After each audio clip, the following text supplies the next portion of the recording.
लीजिए सुनिए। देवकीनंदन खत्री के लिखे उपन्यास चंद्रकांता के दूसरे भाग का पहला बयान मेरी यानी समीर गोस्वामी की आवाज में।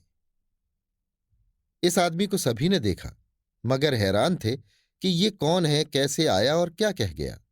तेज सिंह ने जोर से पुकार के कहा, आप लोग चुप रहें। मुझको मालूम हो गया कि ये सब अय्यारी हुई है। असल में कुमारी और चपला दोनों जीती हैं। ये लाशें उन लोगों की नहीं हैं। तेज सिंह की बात से सब चौंक पड़े और एकदम सन्नाटा छा गया। सभी ने रोना धोना छोड़ दिया और तेज सिंह के मुंह की तरफ देखने लगे। महारानी दौड़ी हुई उनके पास आई और बोली, बेटा जल्दी बताओ, ये क्या मामला है? तुम कैसे कहते हो कि चंद्रकांता जीती है? ये कौन था जो एकाएक महल में घुस आया?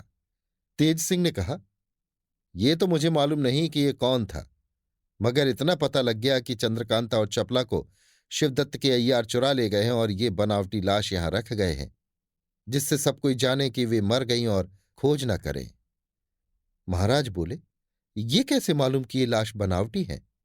तेज सिंह ने कहा, यह कोई बड़ी बात नहीं है। लाश के पास चलिए, मैं अभी बतला देता हूं। ये सुन महाराज तेज सिंह के साथ लाश के पास गए। महारानी भी गई। तेज सिंह ने अपने कमर से खंजर निकालकर चपला की लाश की टांग काट ली और महाराज को दिखलाकर बोले, देखिए इसमें कहीं हड्डी है? महाराज ने गौर से देखकर कहा, ठीक है, बनावटी लाश है। इसके पीछे चंद्रकांता की लाश को भी इसी तरह देखा, उसमें भी हड्डी नहीं पाई। अब सभी को मालूम हो गया कि अय्यारी की गई है। महाराज बोले, अच्छा ये तो मालूम हुआ कि चंद्रकांता जीती है, मगर दुश्मनों के हाथ पड़ गई, इसका गम क्या कम है? तेज सिंह बोले, कोई हर्ज नहीं। अब तो जो होना था हो चुका। मैं चंद्रकांता और चपला को खोज निकालूंगा। तेज सिंह के समझाने से सभी को कुछ ढांढस हुई, मगर कुमार बीरेंद्र सिंह अभी तक बदहवास पड़े थे। उनको इन सब बातों की कुछ खबर नहीं। अब महाराज को ये फिक्र हुई कि कुमार को होश में लाना चाहिए। वैद्य बुलाए गए।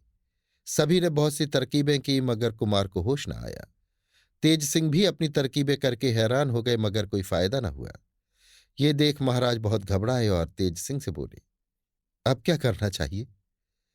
बहुत देर तक गौर करने के बाद तेज सिंह ने कहा, कुमार को उठवा के उनके रहने के कमरे में भिजवाना चाहिए। वहां अकेले में मैं इनका इलाज करूंगा। ये सुन महाराज ने उन्हें खुद उठाना चाहा, मगर तेज सिंह ने कुमार को गोद में ले लिया और उनके रहने वाले कमरे में ले चले। महाराज भी संग हुए।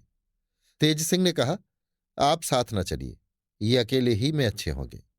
महाराज उसी जगह ठहर गए। तेज सिंह कुमार को लिए हुए उनके कमरे में पहुंचे और चारपाई पर लिटा दिया। चारों तरफ से दरवाजे बंद कर दिए और उनके कान के पास मुंह लगाकर बोलने लगे, चंद्रकांता मरी नहीं, जीती है। वो देखो, महाराज शिवदत्त के अय्यारों से लिए जाते हैं। जल्दी दौड़ो, छीनो, नहीं तो बस ले ही जाएंगे। कैसी को वीरता कहते हैं? छी, चंद्रकांता को दुश्मन लिए जाए और आप देख कर भी कुछ न बोले। राम राम राम। इतनी आवाज कान में पड़ते ही कुमार ने आंखें खोल दी और घबरा कर बोले, है, कौन लिए जाता है? कहाँ है चंद्रकांता? ये कहकर इधर उधर देखने लगे। देखा तो तेज सिंह बैठे हैं। पूछा, अभी कौन कह रहा था कि चंद्रकांता जीती है और उसको दुश्मन लिए जाते हैं? तेज सिंह ने कहा, मैं कहता था और सच कह रहा था। कुमारी जीती है, मगर दुश्मन उनको चुरा ले गए हैं और उनकी जगह नकली लाश रख इधर उधर रंग फैला दिया है, जिससे लोग कुमारी को मरी हुई जानकर पीछा और खोज न करें। कुमार ने कहा, तुम हमें धोखा देते हो। हम कैसे जाने कि वो लाश नकली है? तेज सिंह ने कहा, मैं अभी आपको यकीन करा देता हूं। यह कह कमरे का दरवाजा खोला। देखा कि महाराज खड़े हैं, आंखों से आंसू जारी हैं। तेज सिंह को देखते ही पूछा, क्या हाल है? जवाब दिया, अच्छे हैं, होश में आ गए, चलिए देखिए। ये सुन महाराज अंदर गए। उन्हें देखते ही कुमार उठ खड़े हुए। महाराज ने गले से लगा लिया। पूछा, मिजाज कैसा है? कुमार ने कहा, अच्छा है। कई लौंडियां भी उस जगह आई जिनको कुमार का हाल लेने के लिए महारानी ने भेजा था। एक लौंडी से तेज सिंह ने कहा, दोनों लाशों में से जो टुकड़े हाथ पैर के मैंने काटे थे उन्हें ले आ। ये सुन लौंडी दौड़ी गई और वे टुकड़े ले आई। तेज सिंह ने कुमार को दिखलाकर कहा, देखिए बनावटी लाश है या नहीं, इसमें हड्डी कहाँ है? कुमार ने देखकर कहा, ठीक है, मगर उन लोगों ने बड़ी बदमाशी की। तेज सिंह ने कहा, खैर जो होना था हो गया, देखिए अब हम क्या करते हैं। सबेरा हो गया।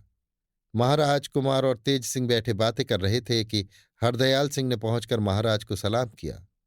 उन्होंने बैठने का इशारा किया। दीवान साहब बैठ गए और सबों को वहां से हट जाने के लिए हुक्म दिया। जब एकांत हो गया, हरदयाल सिंह ने तेज सिंह से पूछा, मैंने सुना है कि वो बनावटी लाश थी जिसको सभी ने कुमारी की लाश समझा था। तेज सिंह ने कहा, जी हां, ठीक बात है। और तब सारा हाल समझाया। इसके बाद दीवान साहब ने कहा, और गजब देखिए, कुमारी के मरने की खबर सुनकर सब परेशान थे। सरकारी नौकरों में से जिन लोगों ने ये खबर सुनी, दौड़े हुए महल के दरवाजे पर रोते चिल्लाते चले आए। उधर जहां अय्यार लोग कैद थे, पहरा कम रह गया। मौका पाकर उनके साथी अय्यारों ने वहां धावा किया और पहरे वालों को जख्मी कर अपनी तरफ के सब अय्यारों को जो कैद थे छुड़ा ले गए। ये खबर सुनकर तेज सिंह, कुमार और महाराज सन्न हो गए। कुमार ने कहा, बड़ी मुश्किल में पड़ गए। अब कोई भी अय्यार उनका हमारे यहां ना रहा, सब छूट गए। कुमारी और चपला को ले गए, ये तो गजब ही किया। अब नहीं बर्दाश्त होता। हम आज ही कूच करेंगे और दुश्मनों से इसका बदला लेंगे। ये बात कर ही रहे थे कि एक चौबदार ने आकर अर्ज किया कि लड़ाई की खबर लेकर एक जासूस आया है, दरवाजे पर हाजिर है। उसके बारे में क्या हुक्म होता है। हरदयाल सिंह ने कहा, इसी जगह हाजिर करो। जासूस लाया गया।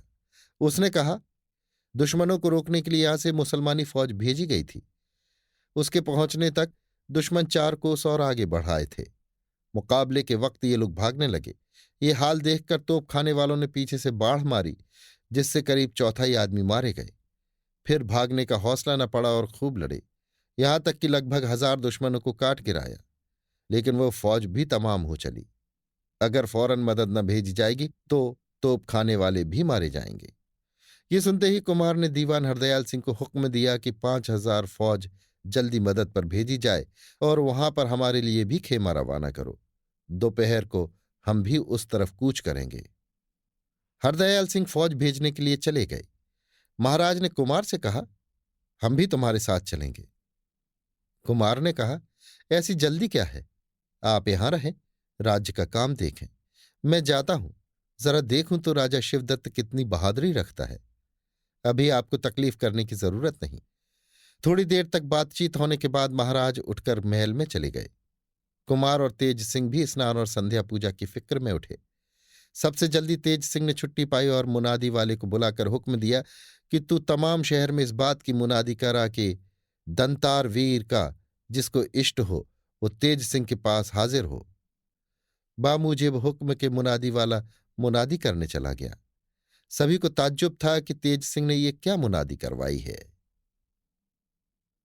अभी आप सुन रहे थे देवकीनंदन खत्री के लिखे उपन्यास चंद्रकांता के दूसरे भाग का पहला बयान, मेरी यानी समीर गोस्वामी की आवाज में।